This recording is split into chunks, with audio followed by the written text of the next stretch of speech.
you're probably not even considering this receiver as someone you should target in Dynasty or as a dart throw or someone to add up off of waivers. But Ryan Flournoy has some very interesting kind of data points that lead me to believe that he's a little better than what anyone is giving him credit for, and I'll show you why.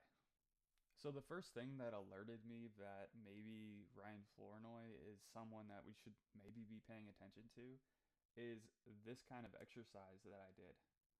And it's simply just I gathered a bunch of different data points and these are the total data points I grabbed, right? So I took, these are the next gen stats, cushion, average separation, average depth of target, expected yak per reception. They have a model that calculates out how much yards after the catch per reception they're expected to get based on their role, and then their yards after catch over expectation. So how much yards after the catch did they get over this expectation that the model set for them? And so these are some advanced numbers, and they're very stylistic, driven. Like they're not really performance metrics. Although you could say yak over expected is, uh, but I digress. So then I have ESPN's open, catch, and yak score and overall score. Now these tracking scores are based on the tracking data, and it just measures how good they are at getting open, how good they are at the catch point, and how good they're after the catch. And this overall score combines them all together. And here's some more stylistic things like, you know, their slot rate, and then I still have some more yards after the catch information because I know yak per team passing attempt or yak per snap. There is some signal to it, and targets per snap, reception per snap. And so what I did was I combined all these metrics together using something called PCA analysis. And essentially what it does is it takes all the shared signals amongst all these stats, and it basically condenses them down into individual components that represent the kind of entire variability of the data set. And so yak over expected might be related with the yak score. It's going to take those two metrics and smush them together in a way that makes sense. I hope that's not too confusing. But I did this, and it essentially gives you multiple components. And now these components are just those stats I showed you, just like smushed together into their own variables, their own like fake kind of variables. So you can, if you're interested in this, you can go and look into it on your own as ChatGPT, do your own research. But if you're not interested in it, it's just a fancy way of combining metrics together into smaller amounts of metrics. You reduce the amount of dimensionality, they call it. So I plotted the number one component and the number two component.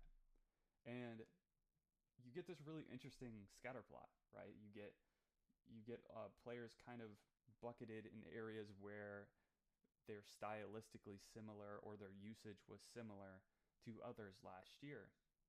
One interesting thing that I've noticed from this is that Luther Burden and Khalil Shakir and these types of guys tend to have higher slot usage, more gadgety, short average depth of target type of players in this sector. Now, most of these players are not good, but the younger guys like Burden and Hunter, I think it's interesting because to me it reflects the coaching staff was like really trying to get them the ball, right? Anyways, Ryan Flournoy is right here. He's like near Jefferson, Godwin. There's some really good names. CeeDee Lamb is down here in the area he's at, and that like piqued my curiosity. I was kind of confused why he was in that area of the chart, and basically just when you combine all these metrics together, his usage and some of them are skill measures really kind of look similar to some of these better players, right? And so when I pulled up a little comparison tool here and or created a comparison tool here, and Flournoy, like when we look at his top comparables, Justin Jefferson, Godwin, Jamison Williams, Chris Olave, Garrett Wilson. These are all good, viable fantasy options, and this guy is basically free in all dynasty leagues. I mean, in one of my dynasty leagues, he's on waivers, right? And so that is something to pay attention to. He is potentially a sneaky, like, dart throw, obviously, but there's maybe something to him. And then you also have the stamp of approval from Matt Harmon.